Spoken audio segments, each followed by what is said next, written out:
Hi friends. GST में बहुत सारे लोग को नोटिस आ रहा है बुक्स ऑफ अकाउंट मेंटेन करने के लिए। उनको ऐसे ही नोटिस भेजा जा रहा है कि जी आप अपनी ये बुक दिखा दो, ये बुक दिखा दो, आपने जो बुक्स मेंटेन किया, जो आपने आईटीसी क्लेम किया है उसकी बुक्स दिखा दो। जो आपने सेल्स किया आप अपने सेल्स रजिस्टर आप हमें भेज दो, जो आपने क्या क्या सेल्स किया, सेल्स रिटर्न्स क्या क्या है। और जो भी और भी डॉक्यूमेंट्स हमारे रजिस्टर्स हमारे जीएसटी में बनते हैं। तो आज मैं बता रहा हूँ जीएसटी में आपको क्या क्या डॉक्यूमेंट्स मेंटेन करने होते हैं। तो अगर आप जीएसटी एक्ट में जाके देखते हो, सेक्शन 35 है। सेक्शन 35 में क्लियरली मेंशन किया गया है अकाउंट एंड अदर रिकॉर्ड्स। जितने भी रजिस्टर्ड पर्सन उनको क्या क्या अकाउंट एंड रिकॉर्ड मेंटेन करने हैं। एक लोग को एग्जिम्पशन होती है और वो होते हैं कंपोजिशन डीलर। जो कंपोजिशन डीलर होते हैं सेक्शन 10 वाले, उनको बुक्स ऑफ अकाउंट मेंटेन करने की जरूरत नहीं होती है। उनको छोड़ के बाकी जितने भी लोग हैं सभी को अपने बुक्स ऑफ अकाउंट मेंटेन करने पड़ेंगे। बुक्स ऑफ अकाउंट में हमारा क्या क्या कवर होता है।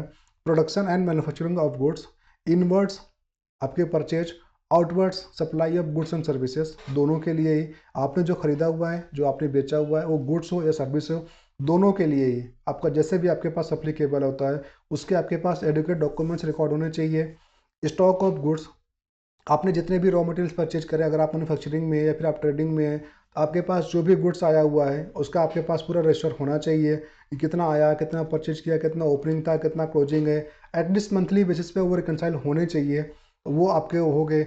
इनपुट, आपने कितना क्लेम किया, आपके कितना आया था, आपके 2A में कितना आया था, आपने अपने उसको 3B में कितना क्लेम किया हुआ है। उसके करस्पॉन्डिंग डॉक्यूमेंट्स आपके क्या डॉक्यूमेंट्स, लाइक आपके पास बिल है या नहीं है, आपने उसका पेमेंट किया था या नहीं किया था। क्योंकि आपको भी पता है कि अगर आपके पास आईटीसी है, आपने आईटीसी अवेल किया है, तो उसको पेमेंट भी करना होता है। उसकी भी एक टाइमलाइन होती है। आप उस टाइमलाइन में उसका अगर आपने पेमेंट नहीं किया है तो आपको अपनी आईटीसी रिवर्स करनी होती है। उसके साथ में अदर बुक्स, अगर जो आउटपुट टैक्स पेबल होता है हमारा, और जो भी आपने चालान के थ्रू पेमेंट किया है, ये भी आपको मेंटेन करना रहेगा।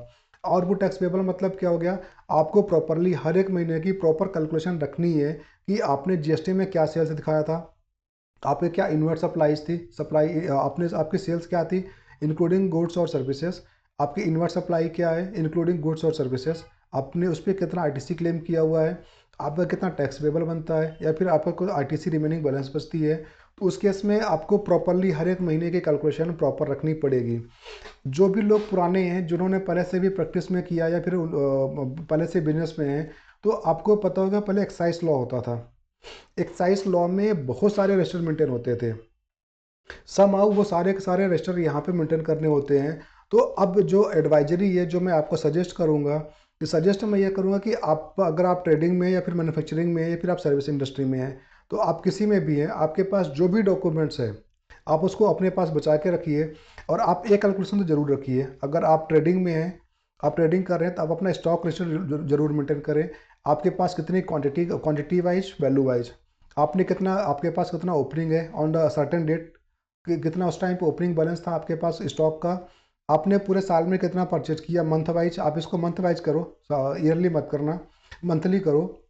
मंथ के स्टार्टिंग में कितना आपके पास स्टॉक था, आपने कितना परचेज किया, आपके पास क्लोजिंग कितना स्टॉक बचा हुआ है, आपने कितना डिस्ट्रॉय कर दिया या कितना डैमेज हो गया, आपने कितना सेल किया, और उसके बाद अब आपके पास कितना क्लोजिंग बच रहा है मंथ एंड पे। तो आप इस चीज़ को जरूर से ज़रूर मेंटेन करें, क्योंकि स्टॉक रजिस्टर क्या होता है कि कोई भी मेंटेन नहीं कर रहा है।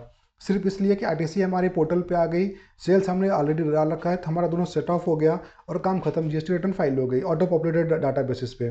तो वो चीज़ें ना करें, आप डॉक्यूमेंट्स बना के रखें, हर एक महीने कैलकुलेशन को रखें, और आप अपनी पूरी की पूरी कैलकुलेशन को बनाएं। जो भी आपकी सेल्स आ रही है GSTR 1 में, जो आपने दिखाया हुआ है कितनी आपके सेल्स है, उसके अगेंस्ट में आपने क्या आईटीसी लिया हुआ है, जो आपने आईटीसी लिया उसके आपके पास बिल्स होने चाहिए, उसकी आपकी पेमेंट बैंक से जानी चाहिए, और आपकी पेमेंट बैंक से गई होगी, तो आप उसका रिकॉर्ड रखें।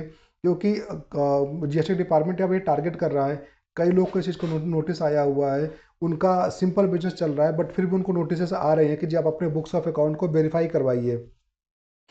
दूसरा है कि एक रूल है, रूल 56। रूल 56 में भी डॉक्यूमेंट्स की बात करी गई है, और आपको क्या क्या डॉक्यूमेंट्स मेंटेन करने हैं वहाँ पे भी बात की गई है। तो बेसिकली ये सारे डॉक्यूमेंट्स हैं जो आपको मेंटेन करने हैं। और जो पीरियड ऑफ रिटेंशन है डॉक्यूमेंट्स का, वो आपका है 72 महीने का। तो आपको जो डॉक्यूमेंट्स मेंटेन करने हैं, आपको डॉक्यूमेंट्स मेंटेन करने हैं 72 महीने तक आपको रखने हैं।